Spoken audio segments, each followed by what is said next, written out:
Saviez-vous qu'en 1977, un objet sphérique lumineux, connu sous le nom de foudre en boule, a flotté silencieusement dans une cuisine au Royaume-Uni avant de disparaître sans laisser de traces, laissant ses témoins dans un état de profonde perplexité? L'atmosphère terrestre est une toile dynamique où la physique et la chimie orchestrent des phénomènes d'une beauté et d'une rareté qui défient l'imagination. Nous ne parlons pas seulement de tempêtes ou de chutes de neige, nous faisons référence à des événements si extraordinaires qu'ils nous amènent à remettre en question ce que nous savons réellement du ciel au-dessus de nos têtes. Aujourd'hui, nous nous plongerons dans un voyage fascinant à travers 10 des phénomènes météorologiques les plus étranges et les plus spectaculaires que notre planète nous offre. Préparez-vous à ressentir l'émerveillement et la curiosité de l'inconnu, ce que la science tente encore de déchiffrer complètement. La foudre en boule, cette énigme sphérique de lumière, est notre première invitée dans cette liste de merveilles atmosphériques. Elle se présente comme une boule lumineuse, flottante et souvent silencieuse, dont la taille peut varier considérablement, de celle d'une balle de golf à celle d'un ballon de plage, c'est-à-dire de quelques centimètres à plusieurs mètres de diamètre. Ce phénomène apparaît généralement pendant ou après des orages, se déplaçant de manière imprévisible, parfois même traversant des fenêtres ou des murs sans laisser de dommages apparents à la structure, ce qui ajoute à son mystère. Sa durée est fugace, à peine quelques secondes, bien que des cas allant jusqu'à plusieurs minutes aient été signalés avant de disparaître silencieusement ou avec un léger éclat.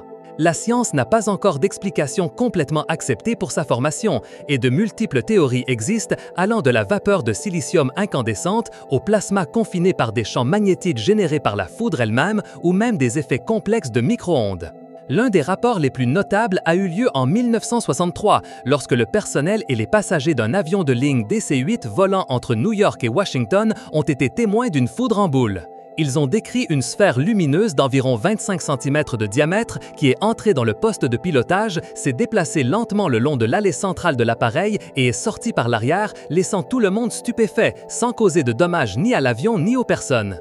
Un autre cas fascinant fut celui du chimiste russe Georg Wilhelm Richman, qui, en 1753, tenta de reproduire les expériences de Benjamin Franklin avec la foudre et fut mortellement frappé par une foudre en boule qui se forma dans son laboratoire. Ce type d'incident, bien que rare, démontre l'imprévisibilité et le potentiel d'un phénomène à la fois beau et potentiellement dangereux. La vision d'une de ces sphères lumineuses, qui émettent parfois une odeur d'ozone ou de soufre, est une expérience que ceux qui la vivent n'oublient jamais, s'incrustant dans leur mémoire comme une rencontre avec l'incompréhensible.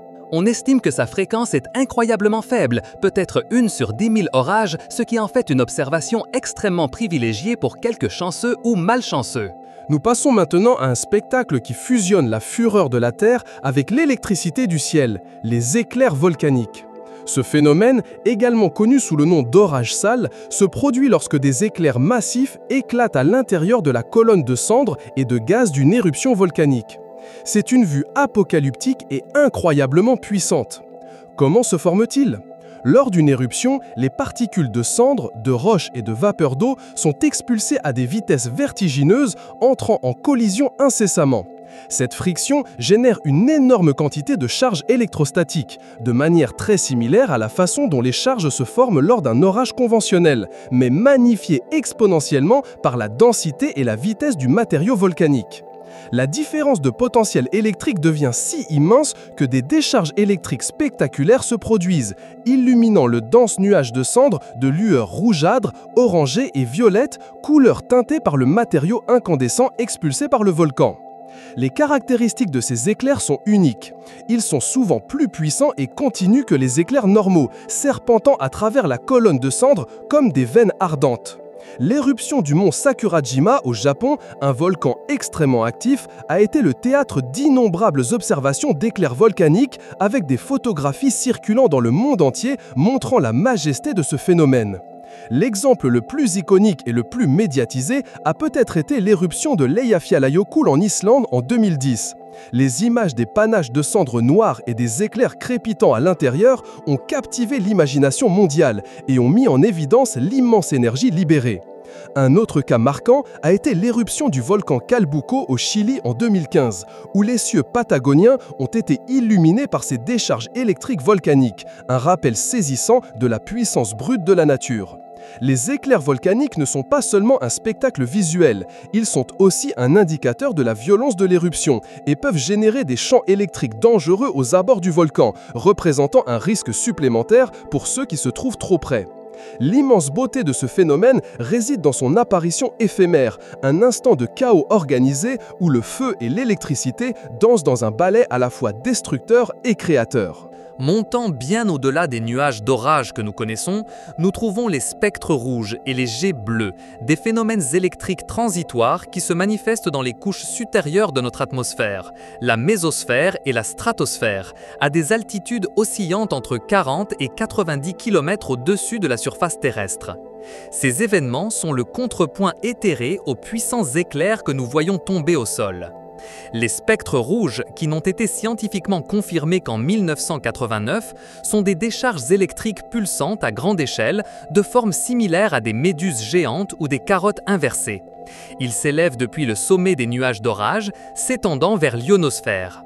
Leur coloration rougeâtre est due à l'interaction des particules chargées avec les molécules d'azote atmosphériques à ces altitudes. D'autre part, les jets bleus, découverts scientifiquement en 1994, sont des cônes de lumière qui se projettent du sommet des nuages cumulonimbus vers le haut, étant plus brillants, intenses et courts en durée que les spectres, avec une extension d'à peine 1 ou 2 km au-dessus du nuage par an. Ces deux phénomènes sont incroyablement brefs, ne durant que des millisecondes, ce qui les rend extrêmement difficiles à observer à l'œil nu depuis la Terre. Leur étude et documentation dépendent de caméras à haute vitesse et d'observations depuis l'espace, effectuées par des astronautes depuis la Station spatiale internationale ou depuis des avions de recherche volant à haute altitude. Ces visions célestes nous révèlent que l'activité électrique de la Terre ne se limite pas seulement à la troposphère, mais s'étend en un système complexe et fascinant vers les frontières de l'espace. Les observer, c'est assister à une danse silencieuse d'énergie, un rappel que même dans les hauteurs les plus glaciales de notre atmosphère, la vie électrique de notre planète ne se repose jamais, révélant des facettes de notre monde que nous commençons à peine à comprendre. Préparez-vous à entendre l'une des histoires les plus invraisemblables et fascinantes que la météorologie nous ait offerte, la pluie d'animaux. Oui, vous avez bien entendu. Il existe des rapports documentés au fil des siècles de petits animaux comme des poissons, des grenouilles, des oiseaux ou même des vers qui tombent littéralement du ciel. Imaginez la surprise de marcher dans la rue et de voir une nuée de petits poissons s'écraser sur le sol. Bien que cela puisse sembler tiré d'un récit fantastique, la science a trouvé une explication, même si le phénomène en lui-même reste exceptionnel. La théorie la plus acceptée suggère que cet événement se produit lorsque des phénomènes météorologiques violents, tels que des trombes marines ou des tornades, aspirent des étendues d'eau ou des portions de terre. Ces vortex d'air et d'énergie ont la capacité d'emporter non seulement de l'eau ou de la boue, mais aussi les animaux qui habitent ces zones. Une fois piégés dans le courant ascendant de ces tourbillons, les animaux peuvent être transportés à de grandes altitudes et sur des distances considérables, où la température peut être inférieure à 0 degré Celsius, les faisant geler. Lorsque la force du vortex diminue ou qu'ils perdent simplement de l'énergie, les animaux sont libérés et retombent à la surface, au vent mort, gelés ou en état de choc. Les caractéristiques de ces pluies sont remarquables. Elles sont généralement des phénomènes très localisés, se concentrant sur de petites zones, et souvent, la pluie consiste en une seule espèce d'animal, ce qui soutient la théorie de l'entraînement depuis un point spécifique.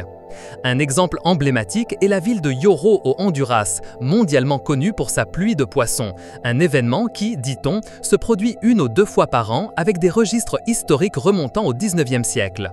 Les habitants de Yoro ont fait de ce phénomène une partie de leur identité culturelle, célébrant les festivals de la pluie de poissons. D'autres cas documentés incluent une pluie de grenouilles à Ozachi, Serbie en 2005 et une autre de poissons à Lajamanu, Australie en 2010 et plus récemment en 2023, où les habitants ont trouvé des centaines de petits poissons vivants dans les rues après une tempête. Il a même été rapporté une pluie de vers en Norvège en 2015 qui a couvert le sol de milliers de vers de terre. Malgré l'explication scientifique, le fait d'assister à une pluie d'animaux reste un événement profondément déconcertant et étonnant qui nous rappelle la capacité de la nature à dépasser ce que nous considérons comme possible. Poursuivant la thématique des vortex et de l'eau, nous nous retrouvons face aux imposantes trombes marines. Celles-ci sont, en essence, des tornades qui se forment au-dessus d'une étendue d'eau, qu'il s'agisse d'un lac ou de l'océan. Imaginez une colonne tourbillonnante d'air et d'eau qui relie la surface de l'eau à un nuage cumulonimbus dans le ciel, créant une image aussi puissante qu'hypnotisante. Il existe principalement deux types de trombes marines, chacune avec une origine distincte. Les trombes tornadiques sont les plus dangereuses car elles sont directement connectées à une supercellule orageuse, partageant la même genèse et le même pouvoir destructeur que les tornades terrestres. Celles-ci sont moins courantes mais potentiellement dévastatrices. Cependant, le type le plus fréquent sont les trombes non tornadiques, qui ne sont pas liées à des orages violents. Celles-ci se forment par des différences de température et d'humidité à la surface de l'eau, créant une instabilité qui favorise le développement d'un vortex. Elles proviennent souvent de cumulus congestus ou de nuages cumuliformes plus petits. Les caractéristiques des trombes marines varient. Leur durée de vie peut être relativement courte, entre 10 et 20 minutes, bien que certaines aient été observées pendant plus d'une heure, tourbillonnant avec des vitesses de vent qui peuvent osciller entre 80 et 200 km/h. Elles sont un spectacle courant dans les régions tropicales et subtropicales, comme les Keys de Floride aux États-Unis d'Amérique, où des centaines d'entre elles se produisent annuellement. La mer Méditerranée et la Grande Barrière de Corail en Australie sont également des points chauds pour leur formation, avec des observations fréquentes qui ravissent ou inquiètent marins et pêcheurs. La côte Caraïbe et du golfe du Mexique sont également sujettes à ces phénomènes. Bien que les trombes marines soient principalement des phénomènes aquatiques, elles peuvent représenter un danger significatif pour les petites embarcations, les nageurs et les plongeurs. En touchant terre, la plupart se dissipent rapidement en raison du frottement et de la perte de la source d'humidité. Mais occasionnellement, elles peuvent avancer vers l'intérieur des terres comme une tornade faible, causant des dommages mineurs avant de disparaître complètement. La vue d'une trombe marine est un rappel visuel saisissant de l'immense énergie que l'interaction entre l'air et l'eau peut générer. Des spirales furieuses des trombes, nous élevons notre regard vers la beauté éthérée des nuages lenticulaires. Ces formations sont de véritables œuvres d'art de la nature, apparaissant dans le ciel comme des lentilles parfaites, des soucoupes volantes ou même des amandes géantes, immobiles malgré les vents les plus féroces. Elles se forment dans la troposphère, la couche la plus basse de notre atmosphère, et leur apparence est si distinctive qu'elles sont fréquemment confondues avec des objets volants non identifiés. Le processus de leur formation est fascinant et requiert des conditions très spécifiques. Lorsqu'un courant d'air humide rencontre une barrière orographique, comme une chaîne de montagnes, il est forcé de monter. À mesure que l'air monte, il se refroidit. Si la température de l'air atteint son point de rosée, la vapeur d'eau se condense et forme un nuage. Cependant, au lieu d'être emporté par le vent, ce nuage reste stationnaire. Cela se produit parce que l'air, en descendant de l'autre côté de la montagne, se réchauffe à nouveau et l'humidité se dissipe. Ce cycle d'ascension et de descente crée une onde stationnaire dans l'atmosphère et les nuages lenticulaires se forment au sommet de ces ondes, là où l'air se refroidit et se condense. C'est comme si l'air traversait le nuage au lieu de l'entraîner. Leurs caractéristiques visuelles sont uniques. Elles se présentent souvent comme des couches superposées, créant un effet de pile de soucoupe, ce qui accentue leur aspect extraterrestre. Malgré leur apparence immobilité, les nuages lenticulaires sont un indicateur clair de turbulence dans l'atmosphère, à proximité de leur formation, ce qui peut être une donnée cruciale pour les pilotes de petits aéronefs. Ce sont des observations courantes, bien que spectaculaires, à proximité des grandes chaînes de montagnes, comme les Andes en Amérique du Sud, les montagnes rocheuses en Amérique du Nord et l'emblématique mont Fuji au Japon. La fascination qu'elle génère a transcendé le domaine météorologique, alimentant pendant des décennies des légendes et des théories sur des visiteurs d'autres mondes, un témoignage de la manière dont la beauté inhabituelle de la nature peut inspirer l'imagination humaine jusqu'à des limites insoupçonnées. Elles sont un rappel visuel des interactions complexes entre le vent, la topographie et l'humidité dans notre atmosphère. Des formes statiques des nuages lenticulaires, nous passons à l'une des formations nuageuses les plus dynamiques et insaisissables. Les nuages de gloire matinale, également connus sous le nom de Morning Glory Clouds. Il s'agit d'un phénomène extrêmement rare et particulier qui se manifeste sous la forme d'un ou plusieurs nuages tubulaires, longs et bas, pouvant s'étendre sur plus de 1000 km de long et atteindre des hauteurs de 100 à 200 mètres. La vision de ces vagues gigantesques de nuages roulant dans le ciel à l'aube est un spectacle que peu ont la chance de voir. Leur formation est un ballet complexe de l'atmosphère qui nécessite une combinaison très spécifique de conditions météorologiques. Il s'agit d'un type d'onde atmosphérique de gravité qui se forme dans une couche d'inversion de température où l'air froid est piégé sous une couche d'air plus chaud. Les nuages de gloire matinale se produisent généralement tôt le matin, poussés par une brise marine et des schémas de vent très spécifiques qui interagissent avec la topographie locale. La région du golfe de Carpentaria, dans le nord de l'Australie, est le seul endroit au monde où ces nuages sont un phénomène relativement prévisible, surtout de septembre à novembre, aux alentours de la petite localité de Burkett Town, Queensland. Ce lieu est devenu un point de pèlerinage pour les passionnés de météorologie et étonnamment pour les sportifs. Les nuages de gloire matinale se déplacent à des vitesses pouvant atteindre 60 km/h et malgré leur beauté, peuvent générer de fortes turbulences pour les petits aéronefs qui les traversent. Les pilotes de planeurs et les surfeurs de nuages profitent des courants ascendants qui se forment devant ces nuages pour pratiquer leur sport, ce qui ajoute une touche d'aventure à la rareté du phénomène. La nature éphémère et la spécificité de leur apparition font de la gloire matinale un trésor météorologique, un rappel que l'atmosphère recèle des secrets et des merveilles attendant d'être découverts par ceux qui ont la patience et le savoir pour les chercher. En pénétrant dans le royaume des décharges électriques centenaires, nous rencontrons les mystérieux feux de Saint-Elme. Ce phénomène électrostatique se manifeste comme une émission de plasma lumineux, généralement de couleur bleue ou violette, qui apparaît autour d'objets pointus et élevés, tels que les mâts de bateaux, les pointes de paratonnerres, les antennes ou même les ailes d'avions et les arbres, en particulier pendant les orages ou dans des conditions de forte activité électrique atmosphérique. Contrairement à la foudre, qui est une décharge électrique violente et momentanée, le feu de Saint-Elme est une décharge corona, un flux continu de courant électrique à travers un gaz, dans ce cas l'air. Sa formation se produit lorsque le champ électrique dans l'atmosphère devient extrêmement intense, si fort que la différence de potentiel entre l'objet pointu et l'air ambiant est suffisante pour ioniser les molécules d'air. Cette ionisation produit une lumière visible.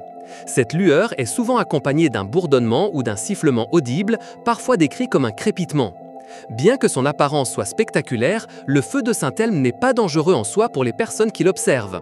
Cependant, sa présence est un avertissement clair qu'un orage est imminent ou actif dans la zone, et que la concentration d'électricité dans l'atmosphère est très élevée, ce qui peut être un précurseur de la foudre. Les marins de l'Antiquité ont été les premiers à documenter ce phénomène, le nommant en l'honneur de saint Érasme de Formia, connu sous le nom de Saint-Elme, le saint patron des marins. Pour eux, voir ces lumières mystiques sur les mâts de leur navire pendant une tempête était souvent interprété comme un bon présage ou un signe de protection divine. Christophe Colomb, par exemple, a fait référence à ce phénomène dans ses journaux de bord. De nos jours, les pilotes d'avions modernes continuent de signaler des observations de feux de Saint-Elme lorsqu'ils traversent des orages, voyant les extrémités des ailes de leurs avions s'illuminer de cette lueur éthérée. C'est un pont entre la superstition ancestrale et la science moderne, un rappel lumineux du pouvoir invisible qui entoure notre planète. De la magie électrique, nous passons à une illusion optique qui trompe la vue avec sa beauté incandescente, l'arc-en-ciel de feu, dont le nom technique et plus précis est arc circumhorizontal. Ce phénomène optique atmosphérique est l'un des plus rares et des plus spectaculaires, créant un arc-en-ciel large, brillant et vibrant qui semble flotter horizontalement dans le ciel, ressemblant à une portion d'arc-en-ciel qui est littéralement en flammes. Il est important de préciser que, malgré son nom évocateur, il n'y a pas de feu réel impliqué. Le terme feu fait référence à l'intensité et à la brillance de ses couleurs et à son apparence éthérée. La formation d'un arc circumhorizontal requiert une conjonction très spécifique de conditions atmosphériques, ce qui en fait une observation rare et très appréciée. Pour qu'il se forme, la lumière du soleil doit passer à travers des cristaux de glace plats et hexagonaux suspendus dans des nuages cirrus. Ces nuages de haute altitude, qui se trouvent à au moins 6000 mètres au-dessus du niveau de la mer, doivent contenir les cristaux de glace orientés d'une manière particulière, comme de petites plaques alignées horizontalement.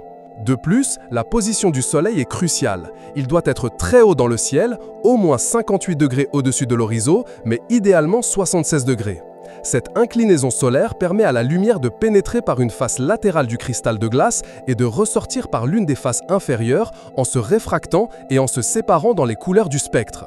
En raison de la nécessité d'une élévation solaire élevée, l'arc-en-ciel de feu n'est visible qu'aux latitudes moyennes pendant les mois d'été, lorsque le soleil atteint son point le plus haut dans le ciel.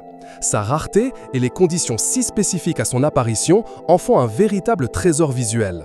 Lorsqu'il se forme, c'est un événement qui suscite l'émerveillement et l'admiration et il est souvent photographié et partagé massivement sur les réseaux sociaux, attirant l'attention de milliers de personnes. C'est un rappel de la façon dont la lumière, la glace et la position céleste peuvent conspirer pour créer l'une des illusions optiques les plus belles et les plus fugaces dans l'atmosphère de notre planète, un phénomène qui démontre que la nature a encore d'innombrables façons de nous surprendre et de nous couper le souffle. Enfin, mais non moins impressionnant, nous avons les haboubs, ces majestueuses et redoutables tempêtes de poussière géantes. Imaginez un mur de sable et de poussière de plusieurs kilomètres de hauteur, avançant implacablement et dévorant tout sur son passage. Les haboubs sont des phénomènes météorologiques qui personnifient la force brute de la nature dans les régions arides et semi-arides de notre planète. Leur nom, haboub, vient de l'arabe et signifie « rafale de vent ». La formation d'un haboub est intrinsèquement liée aux orages. Cela se produit lorsque l'air froid généré par un orage descend brutalement vers la surface terrestre. En frappant le sol, cet air froid se propage horizontalement à grande vitesse, créant un front de rafale. Si le terrain est sec et sablonneux, ce front de rafale soulève une immense quantité de poussière et de sable qui est emportée par les vents intenses, formant une dense muraille qui avance rapidement. Les caractéristiques des haboubs sont frappantes. Ils peuvent atteindre des hauteurs allant jusqu'à 3 km et s'étendre sur des centaines de kilomètres de large, avançant à des vitesses allant jusqu'à 50 km/h. Lorsqu'un haboub approche, la visibilité peut être réduite drastiquement à zéro en quelques secondes, plongeant le jour dans une obscurité quasi totale, ce qui représente un danger significatif pour le trafic routier et l'aviation. C'est un phénomène récurrent dans le sud-ouest des États-Unis d'Amérique, en particulier dans les États de l'Arizona et du Nouveau-Mexique, où les conditions d'aridité sont propices.